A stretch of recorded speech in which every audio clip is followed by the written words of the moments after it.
back, folks, to the WP-Tonic This Week in WordPress and Tech. This is episode 640. We've got a great panel. We've got some great stories. I think it's going to be a great show. I'm going to let the panel introduce themselves quickly, and then we're going to be off. So we've got a special guest, a favourite of the show. We've got Chris Badgett, one of the joint founders of Lifter LMS. Chris, would you like to quickly introduce yourself to the audience? Sure. I'm Chris from Lifter, and we help people create, launch, and scale high-value online learning platforms. Also have a podcast called LMS Cast, which is great if you're a WordPress professional in the education niche. Yep. We've got Spencer Forum. Spencer, would you like to introduce yourself to the tribe? Sure. It's Spencer Foreman from This Week in Hot Tubs. We specialize in all the consulting you can do from an inflatable hot tub, which will, again, be a new way of working in 2022 and beyond. Yeah, I can see that. Tech, perfect. I've got my great friend, John Locke. John, would you like to introduce yourself? John from LockdownSEO.com. Great. Got my co-host and friend, Andrew Palmer. Andrew, would you like to introduce yourself? Yeah, I'm Andrew Palmer from Bertha.ai. We help people write copy from a blank page. There we go. Find me on Army Palmer on Twitter. So before we go into our first story is going to be social e-commerce transform the future of the open web. That's from TechCrunch. And then we got building process becoming a totally technology-driven service. That's from Alex Denning. But before we go into some of these great stories, I've got a message from our great sponsor. I'll be back in a few moments. We're coming back.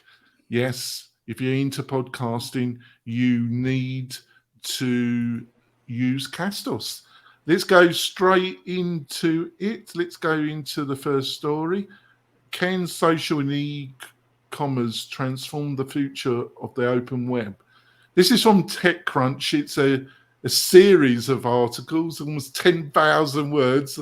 I only asked the panel to read one of these articles, but it is insightful.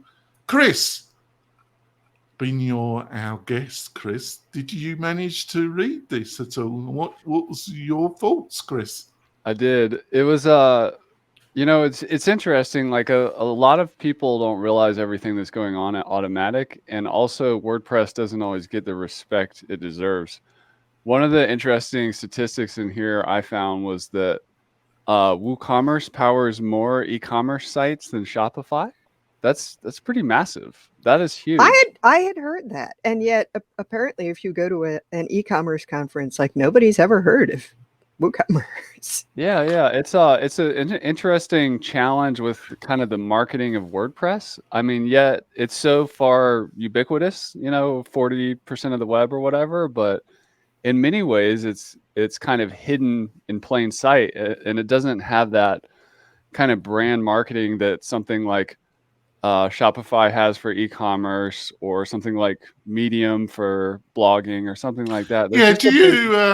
Do you think, Chris, that might have been, because it might have been better if it had still been under the Automatic parent company, but spun off as its own entity with its own head and its own marketing? Do you think that would have helped? Potentially. I mean, some of it's just back-end business structure around, we have a holding company that has a lot of different brands inside of it. And sometimes the public doesn't necessarily need to know that this is connected to that brand or it has the same owner. But yeah, I mean, I think that keeping it as an intact brand, which it does, like it has its own website. I would argue that, or I would guess that most people who use WooCommerce don't realize that it's owned by Automatic. They're just kind of unaware of like kind of the ownership structure. I think the biggest challenge with a multi-product brand is really trying to ride multiple horses at once. In my world and learning management system, Automatic also has a LMS plugin called Sensei. From the outside looking in, I don't know what's going on there, but I've always been surprised what looks like, just from my perspective, the lack of attention to Sensei, which has a huge opportunity, especially during the past 2 years and whatnot. And just my guess, I can't say for sure since I don't work there and I don't have inside information or anything, is that it's not a priority inside Automatic. You know, maybe WooCommerce is much more important to them than the LMS plugin. It's a bigger market. It's easier to make money in that niche. And then they've got the WordPress.com thing. So essentially, at the end of the day, it's the focus of a company. I think that's the most important part because it's really hard to ride 2, 3, 4, 5 horses at the same time. So in my opinion, as a product guy, regardless of how like the money and the business stuff is structured, a product really needs to stand on its own and not share team members and stuff like that. Because that's where you get into the situation where, like, I remember how our when we did products and services would always cannibalize the resources of the product. So they're better just being separate businesses. Yeah. I think, what do you reckon, Spencer? I think this is one of the problems, is that everything's spread a bit thin. The jam is spread a bit thin in Automatic. That makes me hungry to hear that. Here's the thing. In the world of venture capital, there are certain people that are excited about things that nobody else would know about, and vice versa. There are businesses that exist and operate literally to the tune of billions of dollars that nobody would know the name of. I was having lunch the other day with somebody, and we talked about how there are a few multinationals that own hundreds of brands that people know about, but they're actually running them from one spot. Well, here's the thing about Automatic. Nobody knows Automatic, even if with a $7.5 billion market cap. Very few people know how powerful WooCommerce is or WordPress as a platform is. If you were to go outside of our little bubble here and talk to anybody in like the normal corporate space, they'll know Shopify and they'll know some other, Magento maybe from way back when. But otherwise, they have no idea what you're talking about with WooCommerce, right? And so I find it fascinating, and I think it's a glass half full situation. I want to be at the top of that glass when the rest of the world wakes up and goes, holy crap, like this thing has existed for how long? And take that opportunity to kind of float to the top with what's happening now. But as it is, if you ask the man on the street, the woman on the street, like, do you know about WooCommerce? They're like, I have no idea what you're talking about. It's really weird when you compare how big it is compared to Shopify, because a lot of people would know Shopify. Yes, Andrew, I kind of took this as a kind of PR. I could see that this came from Automatic's PR handlers in a way, this whole 4 articles, but I've only asked you to read this particular one. Did it come across as a bit of a PR job in a way? Well, I didn't realise Automatic had a PR company working for them. I mean, that's part of their issue, isn't it? They're not very good at marketing. What they do is they rest on their laurels, Automatic, and they let Jetpack merge with WooCommerce, and you can't use WooCommerce without Jetpack, or it just annoys you. Yeah, and I think the part of the problem with WooCommerce and Automatic as a business is that they almost don't believe in marketing. It's word of mouth, community. They've got a big community in WordPress. Most WordPress developers are going to use WooCommerce because it's easier. It's a recommended developer thing, isn't it? People say, "Oh, I want to do a store." LMS, Lifter LMS merges with WooCommerce quite nicely, and almost to get over that, Chris has actually built his own payment sort of gateway stuff. But you've got subscriptions, you've got recurring payment benefits with WooCommerce that people don't actually know about. And the thing about WooCommerce is that you can sell digital goods as well as physical goods, and that's where it beats Shopify hands down.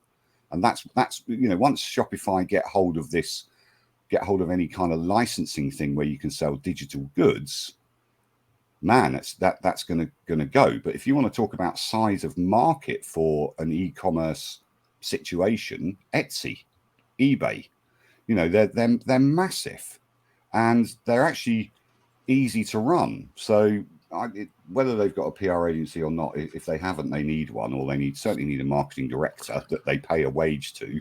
But it's to me, it's just Well, yeah, WooCommerce is the first choice for most WordPress developers, and they're the ones that are pushing it. So why do they need to spend money on advertising for WooCommerce? Yeah. And who cares who doesn't know about them, because the developers Well, do. Yeah. I mean, my clients with stores Yeah, might not Sally, remember the name of Sally, e-commerce. Sally, I'm sorry. Sally, can you let me introduce yourself, because you're like a voice from God. Oh, Sally, God. Sally has came in slightly late, listeners and viewers. So you might. So over to you, Sally. What do you think about this? All right. Sorry about that. I'm Sally Getch, rhymes with sketch, the WP fangirl. Had to grab the coffee before I came in. Well, first of all, I mean, there's a lot of people in the street who haven't heard of WordPress, believe it or not. And I would say most of my clients who have stores wouldn't remember the name of WooCommerce, right? Because the store is like they have a store, they want a store, they don't care like what it's called or what plugin it is, they want it to do something.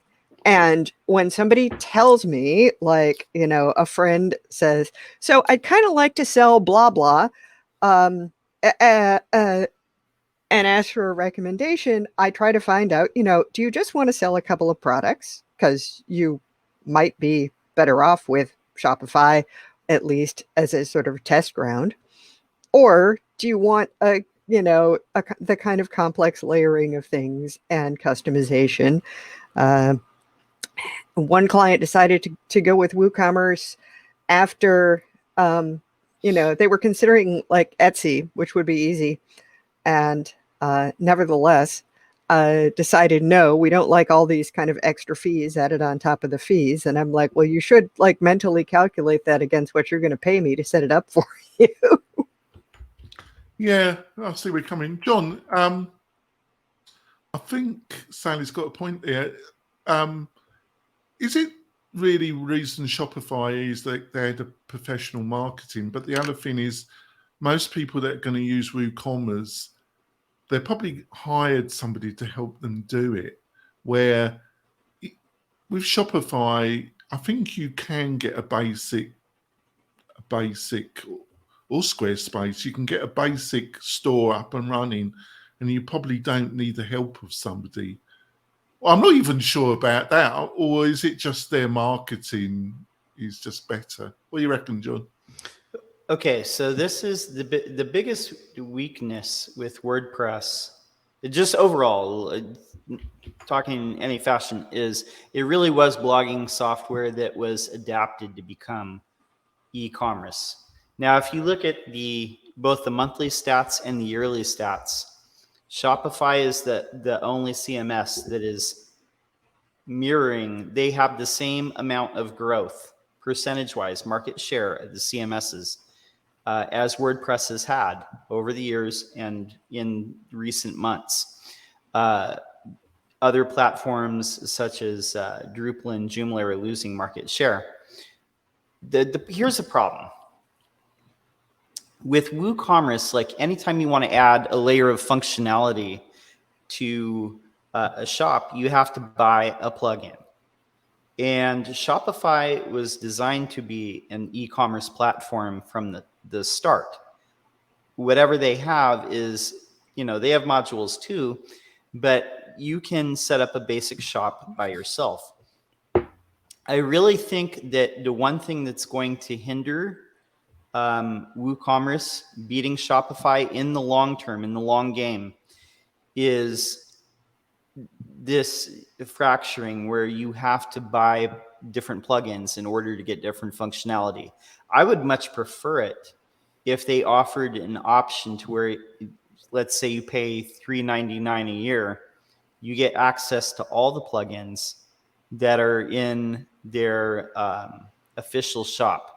That would be a lot more beneficial to both agencies setting these sites up and site owners. And I think There's at least one hosting plan that does it. Oh, really? Nexus, Yeah, Liquid Web.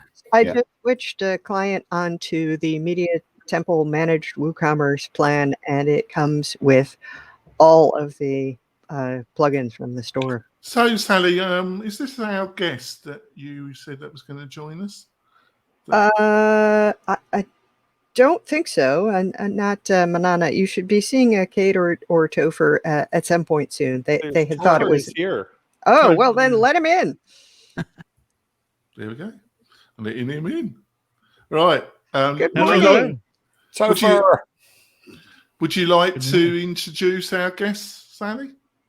Gosh, Topher DeRosia needs an introduction. The founder of HeroPress and doer of many things in WordPress, who also gave a great presentation to my meetup on ClientZilla and how the problem is you. Right. Thanks for joining us. Yeah. And obviously, one of our stories is about what you and your platform's up to. So thanks for joining us. I don't know if you, hopefully you've had the opportunity to read some of the stories. Otherwise, you feel free to jump in when I ask you to. So let's get moving to story 2. Building process and becoming a technology-driven service business. This is from Alex Dine. He has a fabulous WordPress newsletter, which I often use his stories. So, Spencer, I thought this would be right down your avenue, really, and you would agree with everything that Alex said in this. What was your thoughts about this piece, Spencer? Well, productizing a service is a term that I've borrowed for many years, and it's the way that I market. So I've talked about on the show before that for many WordPress implementers, I think we're having a new age of opportunity because of all the changes in the ecosystem, right? Like you can look at it like a snow globe. When you shake it up, everything is drifting around, and it's every person for themselves. And I think that if you're an implementer, we're in the third dawn of WordPress, because the first was like, what is this? The second was, let's make stuff, but we got to hand code it. But then this third one is now we have like the page builder sort of settling out. And if you're an implementer, you've got a lot of opportunity to snap together solutions for people. Well, as a service provider, you have to decide what's your niche, focus on that, and market to that specific niche. Because if you're a generalist, God help you. There's a million people that can just I can make a WordPress website. That says nothing. You literally have to be, I work with the Oxygen Builder to put headlines onto sites for people who sell dog products. And you will find enough people. But if you're not a specific person and you are a generalist, you're going to wallow around with a lot of problems. So it's literally feast or famine, depending on how you present yourself in this economy. Righty-ho. Right, Topher. Do you want any comment on this? Yeah, that resonates with me. I was a PHP developer for 12 years before I got into WordPress. And I didn't really know WordPress that well when I got in, but I did know PHP really well. And it was 2010, and custom post types had just come out. And no one knew how to do them. It was like, I wasn't coming into a room full of people with a lot of experience. No one knew how to do them. And they're not that hard. And so as a PHP developer, I was able to do that easily. And that became my niche. That was my in as a WordPress developer. I did that almost exclusively for a year or two. Just not only implementers, but other developers coming to me and say, hey, I need a custom post type and I haven't a clue how to do this. And I say, okay, I'll just whip it up for you. So the whole niching down thing is not new. It's been around and it's very important. But another thing that struck me that I think is interesting is the older I get, the less of a developer I am, and the more of an implementer I'm becoming. I don't know JavaScript, so I don't know React. I'm not making Gutenberg blocks. I don't know how they work. I don't know how any of that stuff works. And at HeroPress, we've been building a bunch of new stuff lately. You've probably seen it in the news. And I doubled down on the implementer thing. I said, I don't want to build my own thing. I want to find a good plugin that does what I want and leverage it hard. And for the most part, that worked. I wrote a little bit of code, but just like some one-liners to do, like add new image sizes, just little things. And so I think it's becoming easier to become a highly skilled implementer.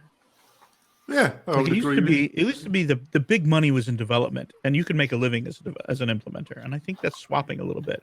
Or not swapping, but the implementers are it's becoming easier for them to become like big time. I guess How you would much has say. Spencer paid you to say that, actually? I have Right. a whole bribery scheme worked out behind the scenes, Yeah. There which we is part of go. my automation process. Sally, we seem to have another guest. Would you like to introduce her? Well, yes, this is Kate DeRoja, who I think I saw Kate posting about. So I just did a thing in the Ladies of WordPress post slightly before the Tavern put up its article about, hey, there is a new resource on WordPress, and yeah, these two, like the buying the domains and setting up the sub businesses. This is the problem. You have so many ideas, all the ideas. Yeah, it's kind of a disease. It's like getting cats. Like once you have one, you might as well have 12 because it's all the same. But yeah, thanks for letting us in. I feel like I'm crashing a party. This is my first time. I'm really excited about that. Yeah, but we need to move on. So thanks for joining us. So Chris, what did you think about this piece? The page builder or the productized service? The productized service. Yeah. I personally really love productized services. If I wasn't in a software business, I would be running a productized agency. And I think a lot of WordPress freelancers, implementers, and agencies, there's so much that could be done to create high value productized services. And the problem is there's a lot of smart, creative people in WordPress, which oftentimes this type of person will throw their creativity and always build custom. And there's just a missed opportunity for more, systems and processes when you kind of lean on somebody's smarts over the structure and the system, which you actually have to slow down to create. I'm just a big fan of it. And one of the best teachers on productized services, if you're listening to this or watching this and you want to get going with one, is Brian Castle. I don't know if you've interviewed him, Jonathan Dimwood, on the podcast, but you definitely need to. Yeah. But he's got a course on how to do productized services, and he's just I've learned a lot just from him about the topic. Oh, please send his details to me and I'll invite him. So John, what did you think of this particular post? I thought it was super clever how Alex set up custom zaps to, whenever he would create a task, it would send it to specific freelancers in his agency, like the correct people, to where this whole system was running. So it was very impressive, wasn't it, John? It's like a spider. like a spider web, wasn't it? Yes, I'm very. It's something that a lot of people could take inspiration from, for sure. I think anytime that you can reduce just the overhead of managing the different things and set it up to where people have what they need to do and they're doing it, that's a good thing. Standard operating procedures and stuff like that. So yeah, definitely something to learn from this article. So Andrew, I think developers always love to automate. It's in their heart, but I also think there's a balance, isn't there, Andrew? The amount of time you are putting into the automation connect to the benefit of actually automating something. You've really got to work out, are you going to be doing that thing multiple times to make it worthwhile spending the investment in time to try and automate it? Did that make sense, Andrew? Well, yeah, it did, and I know Alex, and he did a thing at a WordCamp. I think it was St. Louis or could have been Berlin or something. But he's a particularly intelligent person, and he obviously thought, right, how do I fix this issue with staffing levels, getting things right, making things you know, having a repository so that we all know what we're doing at the right time. I'm actually going through this currently, you know, improving our processes with my developers on, particularly on Bertha, and other you know, we got 29 plugins. So, you know, you need processes in that.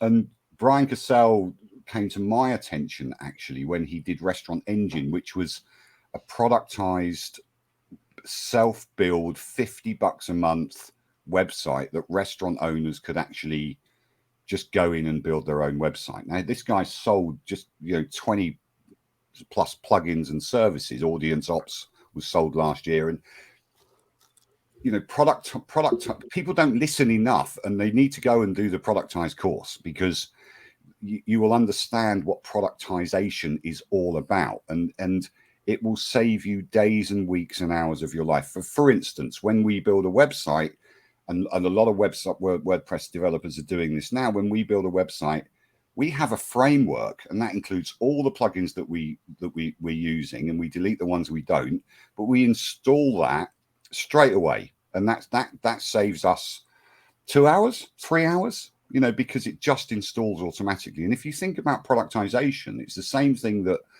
Liquid Web and Nexus, and Sally mentioned Media Temple.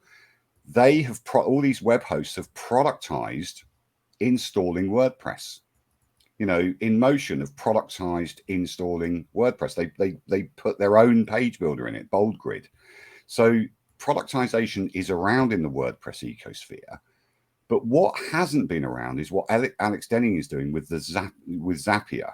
Zapier is so powerful, it's unbelievable. And once you give yourself a chance to study it and understand how to build a Zap and and what it can actually do for you, it will change your life. So I read that article 3 times. I've read that article because I'm going through the same thing myself. We need to improve our processes, which I thought were pretty good anyway, but you know, a couple of instances have proved that they're not. So yeah, I admire him for telling the truth, that he was basically working in a quagmire, and now he's not, and he's productized his service, and he's saving loads of money and loads of time, and also doesn't have to worry about recruitment quite so much unless the business grows exponentially. So yeah, that's great. Thanks for that. And I've asked Alex onto the roundtable show. I haven't got a reply back from him yet, but he's always welcome. He writes really fantastic stuff. We're going to go for our break. You'll be able to hear from a couple of our great sponsors. We'll be back in a few moments, folks. We're coming back. I want to tell you about one of our other great workshops that we're holding on Friday, the 29th of October, with Vito Peleg, a friend and contributor to the show. And basically, we're going to be talking about how you can make projects go more smoothly. Instead of wanting to go and kill yourself in a quiet corner, these projects with Vito's software and his insightful insights, you will be able to complete them and have happy clients. We're doing this, like I say, on Friday the 29th at 10:30 a.m. Pacific Standard Time. There'll be information in the show notes. Please join us. It's going to be a blast. So on to the next story. I really thought this was a fantastic story, and I agreed with every word of it. And it was Matt's Page Builder by Justin Ferriman, who was the joint founder of Learn Dash. Justin will be joining us on the interview show in December, hopefully. It's just a great article. So, Chris, what did you think of this? Because I thought Justin was spot on with what he said about this. Yeah, he did a great job with the piece. I think what I find most interesting about it is the idea of a narrative. So, like, what is Gutenberg? And people like to, either if they're marketing or they're trying to understand something, they look for a story and then they attach to it, and they either agree or disagree. So, and then there's this factor of time, which I'll talk about in a second, but the idea that it was sold as a page builder, but now it's full site editing. I'm not sure I 100% agree with that, because there's a third narrative, which is the collaboration. Like, I think, and I remember, and I actually met Topher and Kate in person in Nashville at the WordCamp US, and there was the presentation about Gutenberg and really selling it to the community, and a lot of high fidelity like graphics and video and stuff. But the classic editor was going to be supported for 3 years or something, and here we are many years later, that over this time horizon, we haven't gotten to the Google Docs collaboration stuff, and like there was some other international stuff that was on the list. So I think what we're doing is, he did talk about, like Matt Mullenweg did talk about these different stages of Gutenberg. I think it's taking a lot longer than everybody thought. I think it's having a lot more friction than everybody thought. But I don't really feel misled myself personally. But I do feel like Justin and a lot of folks, is we're kind of waiting for it to get awesome. Like, what's it going to be like when I watched Spencer on this show become a Gutenberg fan after like maybe 3 years and kind of switching from Elementor. And I see a lot of people switching from page builders to Gutenberg. And like Justin mentioned in the article, Cadence does a great job extending with their custom blocks plugin and starter sites the project. So at the end of the day, I think what would help in this situation is just from that WordPress state of the word several years ago, and this does happen every year with some updates and stuff, but I think the project needs more kind of consistent updates and just kind of public communication about where we at in the story, how are the characters changing, how are the stages changing, what are we winning at, and let's be honest, what are we failing at? But at the end of the day, like maybe 2 years from now, is Elementor going to be in the rear view mirror? I don't know. I hope not, actually, because I like in WordPress how it's not a winner-take-all environment.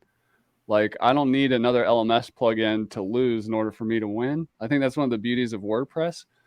But, this full-site editing and this front-end page builder that, maybe outperforms what's possible with a Divi builder, a Beaver builder, Elementor builder, Oxygen, whatever it is, that could happen because of the network effect of the WordPress community, but we're just not there yet, and it's just taking a long time. Yeah. So, John, I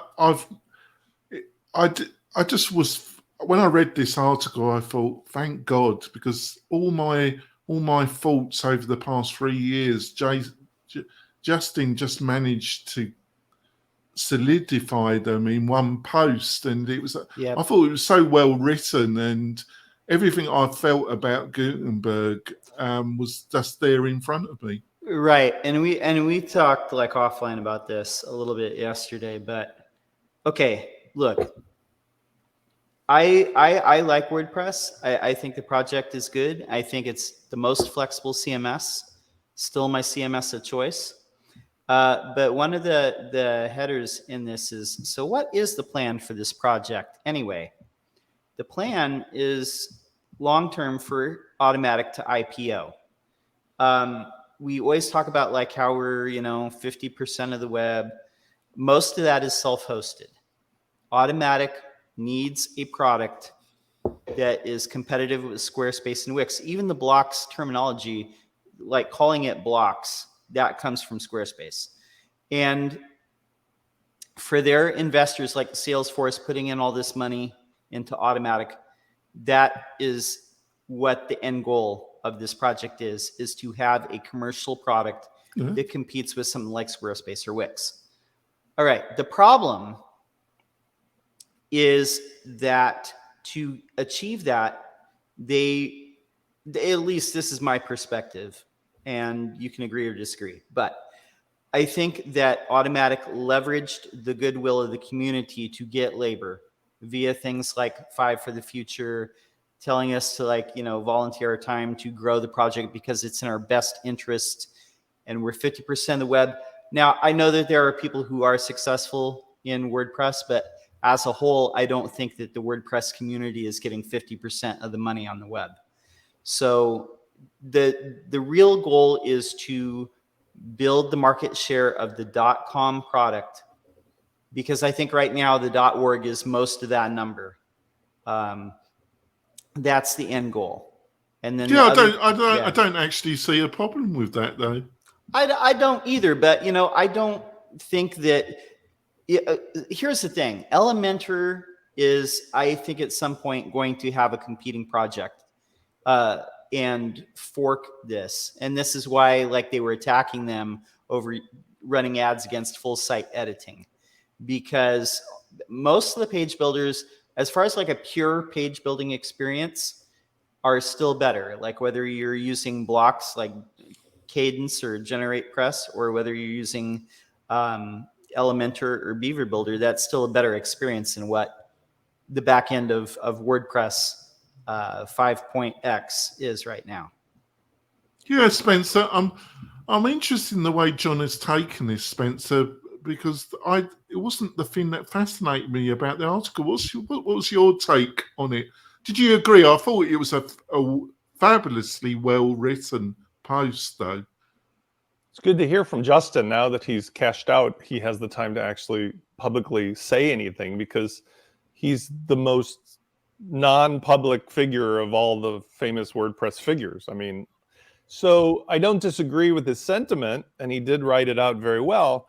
But I think, as Chris alluded to, I've decided to jump on the bus already. So me and Chris Lemma and a few other naysayers have jumped on the bus, and here's why.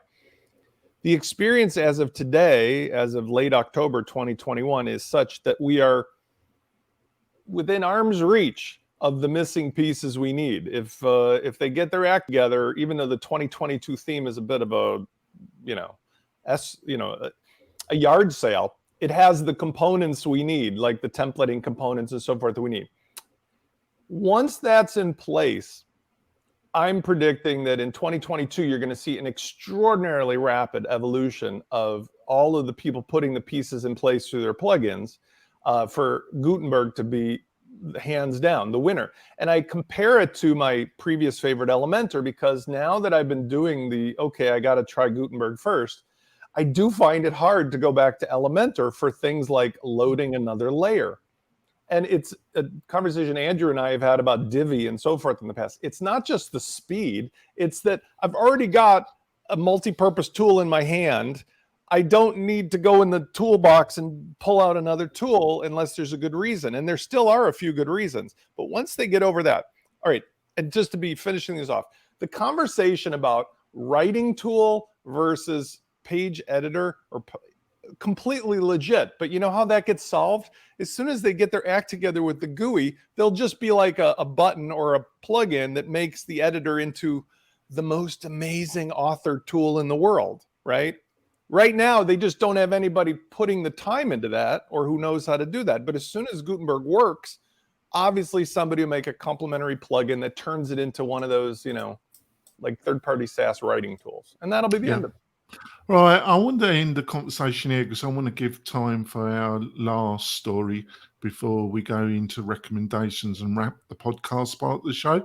And basically, we got two of the founders of this story with us. So I'm going to give them the opportunity to start off the discussion, and then I'm going to let the panel remark about our two guests, what they say. And that's HeroPress Network launches Find It WP, a cooperative resource archive for WordPress. So ladies first, Kate. So what is this about, and what is HeroPress trying to achieve with this? So the whole idea behind expanding HeroPress was to create connections between the existing communities that we see all the time because we're actively involved in them all the time. But there is so much, it's like having a series of islands with no bridges. And there's so many amazing things happening on each island, but no way, particularly if you're running a successful business or you've got a full-time job, for you to try to find those things. And we realized that there was no one resource where you could go and easily compare different elements in WordPress, you know, and it kind of comes a little bit from the acquisitions. You know, a lot of people aren't happy to see, you know, their favorite plugin go to a big business, but where do you find a new one? And nobody has time to search the entire repository or go hunt down every developer, you know, across Asia or whatever. And so this is a way for people to be able to come together and, you know, put their kind of like a giant virtual farmers market where anybody can pitch a tent and sell what they have on the same footing. It also, I've been working a lot in the last 18 months with different companies about visibility in the community. And if you've got a new product that you're bringing into the community, it is really difficult to get people to get eyes on it, to have people see you. And this helps level that playing field a little bit. Thanks for that, Kate. So, Teva, the only thing, it's not a problem, but I just want to put this to you, is that if anybody can put their plugin onto your platform, without editorial, without somebody choosing which is the best or producing a short list, doesn't it become don't you just end up with the same problem with the directory on WordPress.com? You know, nobody can find anything. Yeah. To a certain extent, yes. We'd like to do a better job categorizing, so you niche down more. .org has the tags system, but that's hard to use. Basically, you just search and that's it, and the search isn't great. With Find It WP, I'm hoping that you'll be able to narrow your search. But yeah, there is some curation that's required. Can I just interrupt slightly? Yeah. But isn't I'm being hard on you here, but I'm sure you're fully. But isn't there a problem? But on the other hand, I've been the devil advocate here. If you start curation, there has to be exclusion in the process of a curation. And then somebody says, why is my plugin being removed from this list? Yeah, it's not that kind of curation. It's more like a library system. Organization. Right. So it's about organizing the information so that it's more searchable, so that there are categories, but there are subcategories, and there are subcategories of those. We're using both Facet WP and Search WP together to create a much stronger multi-layered search. And we're being careful not to say any one plugin is better than any other. This isn't a comparison. But isn't that a problem? Whatever. Yeah, but isn't that a problem in itself? I mean, it kind of depends, but even if you look at highly rated popular plugins, sometimes they're not a good fit for the project that you're working on. How many stars something has doesn't necessarily tell its value. And particularly if a plugin is like a veteran plugin and it had some problems in the beginning or had some problems with a specific release, you can have a negative, it can have a negative effect on their rating, and yet it's still exactly the plugin that you need. Yeah. So what do you hope to? What was your hopes for this? What you know? Because obviously any project like this takes time. You must have put effort, and you got a plan on how. What is one of the end goals of this? Why did you focus on it, folks? So it's a couple things. We really think it'll be valuable to the community. We think it's important to give people who don't have marketing budgets a chance to be seen alongside people who do have marketing budgets, because we all started somewhere. We all started with $0 in the bank, pulling from our savings, trying to get our feet on the ground. And there are some really excellent services or plugins or people out there doing things that just need a little help getting seen. And this gives them that chance. We're also using it as a tool to help fund the whole HeroPress project. It allows us to possibly put subtle advertising on a different project as opposed to just HeroPress itself, and keep the essays more clean. We are looking for support from the community in the way like a library would look for support, from the community. but also in a way that gives back to the businesses and the people that are supporting us, whether it's by allowing them this visibility, or by giving them an opportunity to add a little more visibility for bigger companies that have a budget that need it more. So it's more about equitable access as opposed to equal access. We want those who need it to get what they need best. Right. My personal goal was completeness of the topics, and this is going to be very hard to really get everything. But my go-to example is a list of every WordPress forms plugin. Your best list is probably going to be on .org, and it's not going to include Gravity Forms. No. And then what kind of list is that, you know? Yes.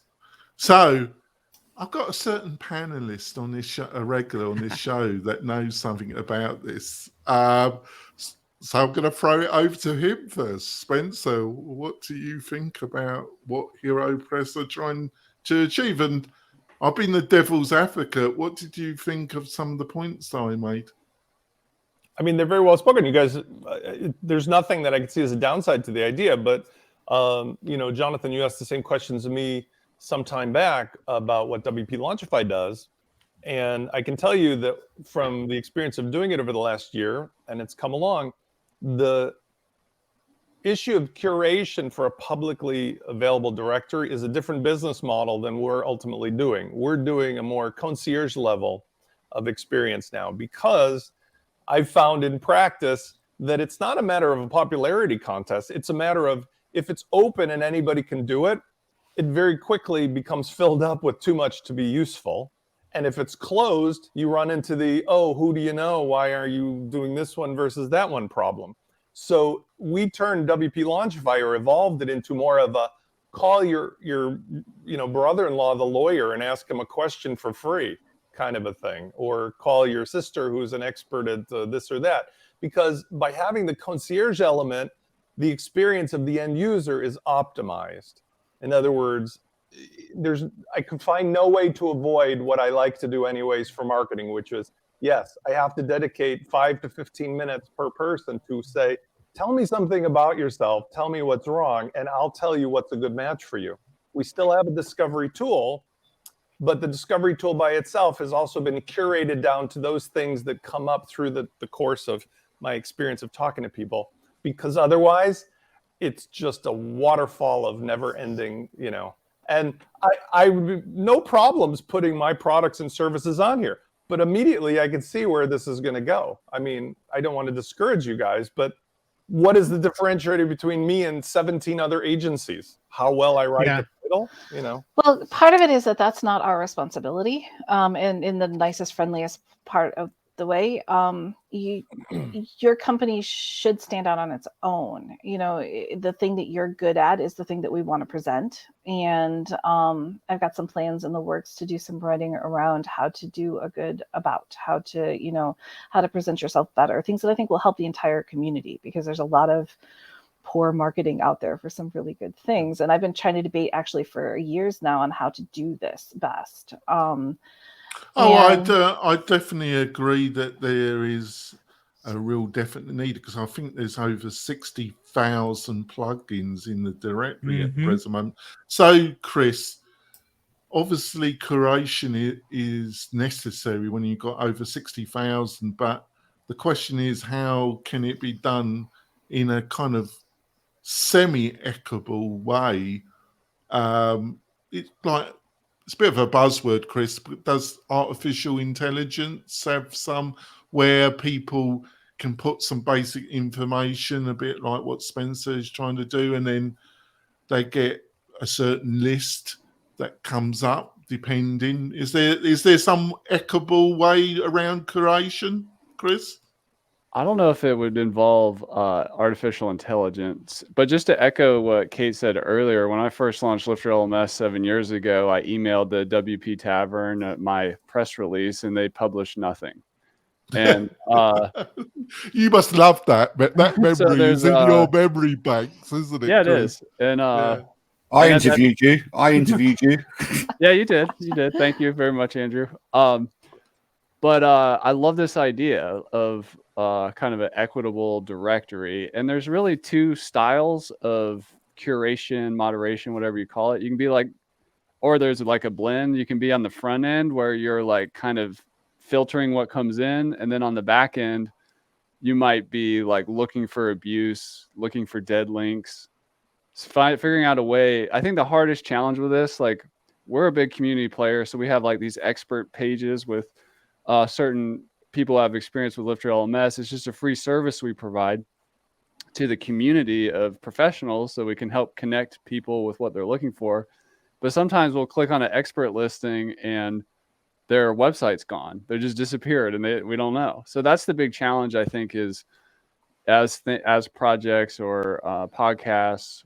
I mean, podcasts are kind of up forever, I guess, but humans don't always, I mean, sometimes they come and go in terms of what they're focusing on. So that's a big challenge. And I think I think it's a much needed resource. So at a certain scale, you really need to have this kind of intelligent taxonomy or category infrastructure that's going to evolve and fulfill the need. And I love the idea of it's really about the community. So there's different types of things. You've got the podcasts, the products, the agencies, all that kind of stuff is super cool. And I wanted to say, I don't think because what Chris triggered. My suggestion, if you're even asking for one, is that I found the alternative to what we ended up doing was at G2.com. G2 is a corporate software referral service, but what they accomplish is they take a lot of input, reviews from people, and that would be a great differentiator between the repository and too much stuff. It's an enormous task, but there's possibly a monetization strategy there. That's not what I wanted to pursue, but I can see the sort of seeds of what you're doing feeding into a G2 model for WordPress really well. I mean, Yeah. I need to leave in just a couple minutes. I just need to keep this show on I track. need 10 seconds on this. Yeah. Right.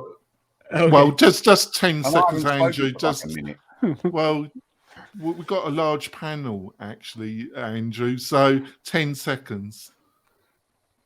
Put a disclaimer on there because the difference between WordPress.org is that they're held responsible if a plugin from WordPress.org breaks a website, and that's why they have such strict moderation. As far as I can see, and I've been blessed putting it up there, but you need a disclaimer. Use it at your own risk. Yeah, that's great. We're gonna now go to our recommendations of the week, the panel, but we also got a bonus session after the podcast, which hopefully our guests will choose to stay on with. But my recommendation of the week, I went to see Dune, the 2021 film version last night.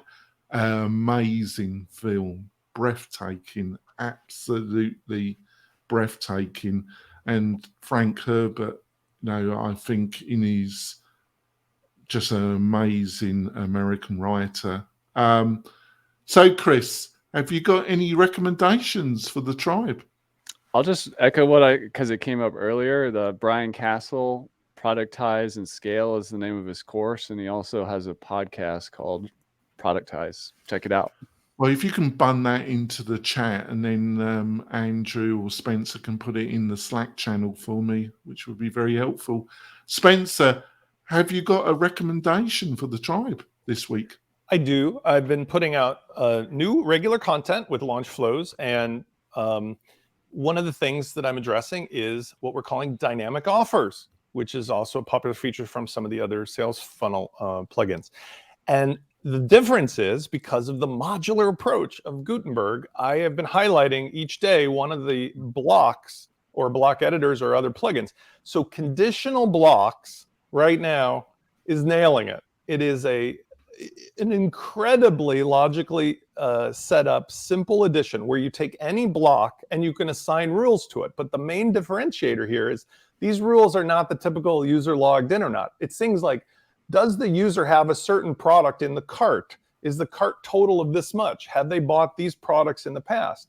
So for me, when you combine that with WooCommerce and especially launch flows, there's no reason for launch flows to do this kind of stuff. And the cost of the plugin is minimal. So you take 2-3 Lego blocks, you put them together, and bam, you've got the combo you want, instead of what I speak against all the time, which is there should not be one plugin that does everything, because that is a trap. And so check out Conditional Blocks. It is my, right now, hands down winner of the 3 that I've been making videos of. And it works for other things besides e-commerce. It's great. Thanks for Yes. that. I've used it. So, Sally, have you got a recommendation of the week, Sally? I'm just going to recommend that you, if you have a WordPress product or service, you should go over to Find It WP and help them create the Library of Congress for all things WordPress. Put the link into Slack and it'll be in the show notes, Sally. John, have you got a recommendation this week for the tribe? Yeah, this is an article called Better Questions for Better Design Feedback. And if you design sites, if you deal with clients, this will be something useful for you. Right. And Andrew, my co-host, have you got a recommendation for the tribe this week? I have, and if you're a web developer and you're building in Gutenberg or you're building in any page builder, bulkresizePhotos.com. Unbelievably brilliant. So just I've used it before, but I used it this week. It saved me hours of writing or doing actions in Photoshop and stuff like that. It's just amazing, and it's free. So kudos to them. bulkresizePhotos.com. Go there. Make sure the link's in Slack, Andrew. It's in. All right. Thank you, Andrew, so much. We're going to wrap up the podcast part of the show, folks. We've got bonus content. We're going to be talking. Hopefully to our guests a little bit more, but then we're going to be talking about the best page builders that you should look at. Do they have a future, or is it all going to be Gutenberg? And also, if we decide that, we also got some recommendations about the best add-ons for Gutenberg. So please join us for the bonus content, which you'll be able to watch the whole of this show and the bonus content on the WP-Tonic Facebook group page or the WP-Tonic YouTube channel. Join us next week for another great discussion. We'll see you soon, folks. Bye.